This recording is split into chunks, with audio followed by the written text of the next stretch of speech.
Hi friends, எல்லாருக்கும் வணக்கங்க. இன்றைக்கி நம்ம வெள்ளை வேலைக்கீரை பற்றி தாங்க பார்க்க போகிறோம். வேலைக்கீரையில் வந்து 2 வகையான வேலைக்கீரை வந்து இருக்குது. வெள்ளை வேலைக்கீரை, மஞ்சள் வேலைக்கீரை. இதில் நம்ம சமையலுக்கு வந்து வெள்ளை வேலைக்கீரை தாங்க யூஸ் பண்ணணும். மஞ்சள் வேலைக்கீரை வந்து சமையலுக்கு நம்ம பயன்படுத்தக்கூடாது. வெள்ளை வேலைக்கீரையை வந்து எப்படி நம்ம கண்டுபிடிக்கணும் அப்படின்னா, அதோட பூ வச்சு நம்ம ஈஸியாக வந்து கண்டுபிடிச்சிடலாங்க. பூ வந்து நல்லா வெள்ளை கலரில் பூக்குங்க. அந்த பூவில் வந்து பார்த்திங்கன்னா 4 இதழ் இருக்கும்.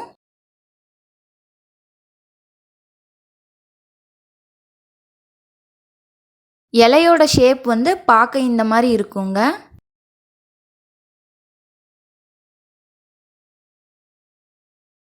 தண்டு வந்து ரோஸ் கலரில் இருக்குங்க. இதெல்லாம் வச்சு ஈஸியாக நம்ம வேலைக்கீரையை வந்து கண்டுபிடிக்கலாம்.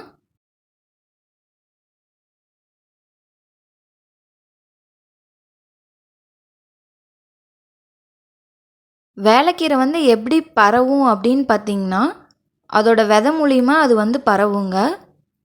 வேலைக்கீரையோட விதை வந்து முத்துச்சுன்னா தானாகவே வந்து அது வெடிச்சிருங்க.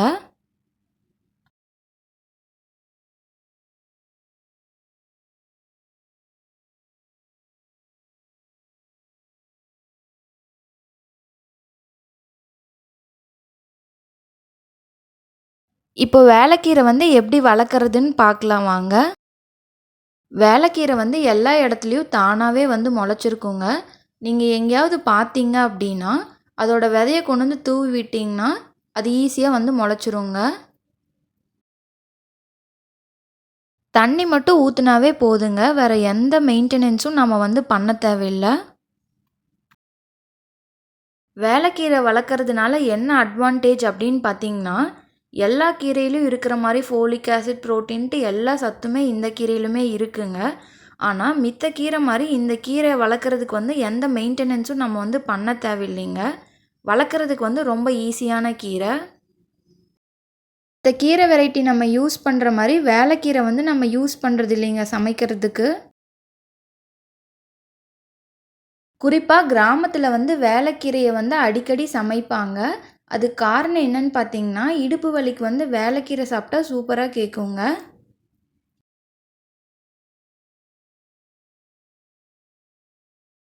நீங்கள் கடையில் வாங்குகிற கீரையில் வந்து நிறையா உப்பு போடுவாங்க, மருந்தடிப்பாங்க. அதுக்கு பதில் நம்ம வேலைக்கீரையை வந்து வாரத்தில் ஒரு டைம் நம்ம சமைச்சு சாப்பிட்லாங்க.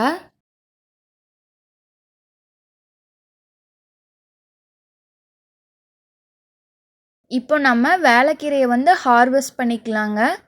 நான் வந்து இன்றைக்கி வேரோட தான் எடுக்க போகிறேன். ஏன்னா வந்து இது ஈஸியாக முளைச்சிருங்க, விதை வந்து நல்லா ஸ்ப்ரெட் ஆனதுனால. அதனால நான் இன்றைக்கி வேரோட எடுத்துக்கிறேன்.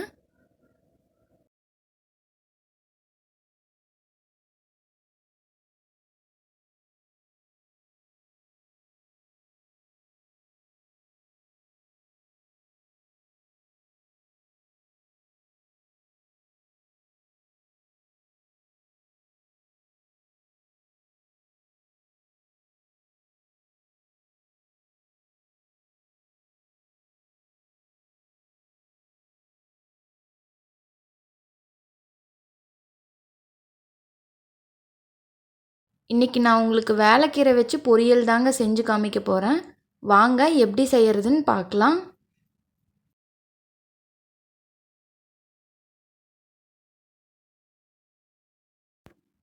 இப்போ மண் சட்டி வந்து நல்லா ஹீட் ஆயிருச்சுங்க.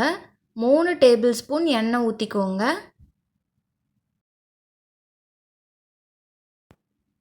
இப்போ எண்ணெய் நல்லா ஹீட் ஆயிருச்சுங்க.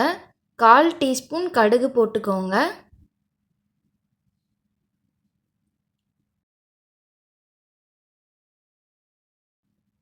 அரை டீஸ்பூன் கடலைப்பருப்பு,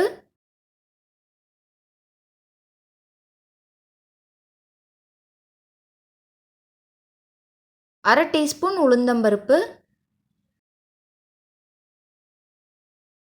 இப்போ நல்லா மிக்ஸ் பண்ணிக்கோங்க.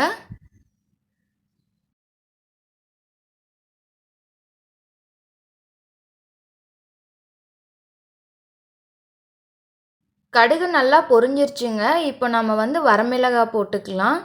நான் வந்து இன்றைக்கி 5 வரமிளகாய் போடுறேங்க. நீங்கள் உங்கள் காரத்துக்கு தகுந்த மாதிரி போட்டுக்கோங்க.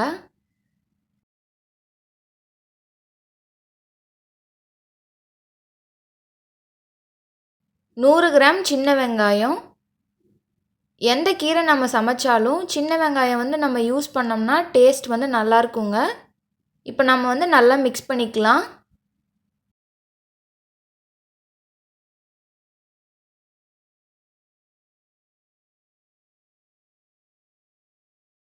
இப்போ வெங்காயம் நல்லா வதங்கிருச்சுங்க. நம்ம கட் பண்ணி க்ளீன் பண்ணி வச்ச வேளக்கீரையை வந்து உள்ளே ஆட் பண்ணிக்கலாம்.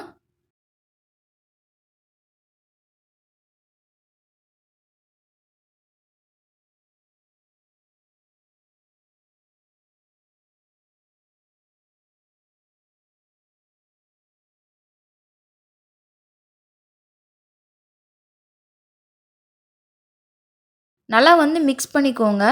அப்போ தான் கீரை வந்து ஒரே மாதிரி ஈவனாக வேகும்.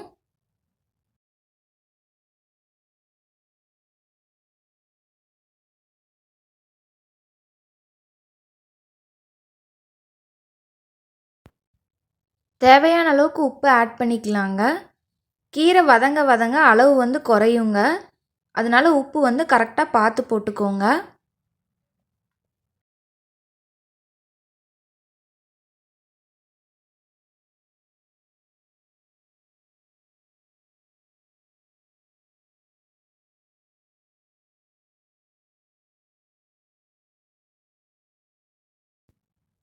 உப்பு போட்டதுக்கப்புறமா கீரையிலேருந்து தண்ணி விடுங்க. அந்த தண்ணியே போதும். நம்ம வந்து எக்ஸ்ட்ராவாக கீரை வேகிறதுக்கு வந்து தண்ணி ஊற்ற தேவையில்லை.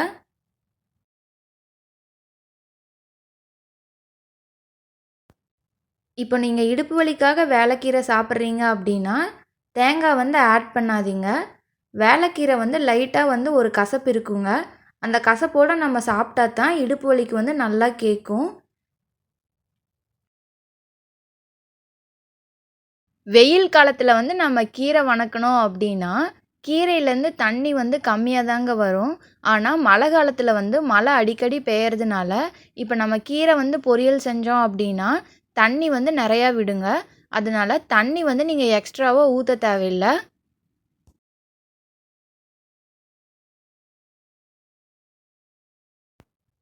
நார்மலாக நீங்கள் சமைச்சு சாப்பிட்ற மாதிரி இருந்தால் தேங்காய் வந்து ஆட் பண்ணிக்கோங்க. அப்போ உங்களுக்கு வந்து அந்த லைட்டாக இருக்க கசப்பு கூட உங்களுக்கு சுத்தமாக தெரியாதுங்க. டேஸ்ட் வந்து பார்த்திங்கன்னா மிளகு தக்காளி கீரை வந்து நீங்கள் பொரியல் செஞ்சு சாப்பிட்டிங்கன்னா எப்படி இருக்குமோ அந்த டேஸ்ட்டில் வந்து இருக்குங்க.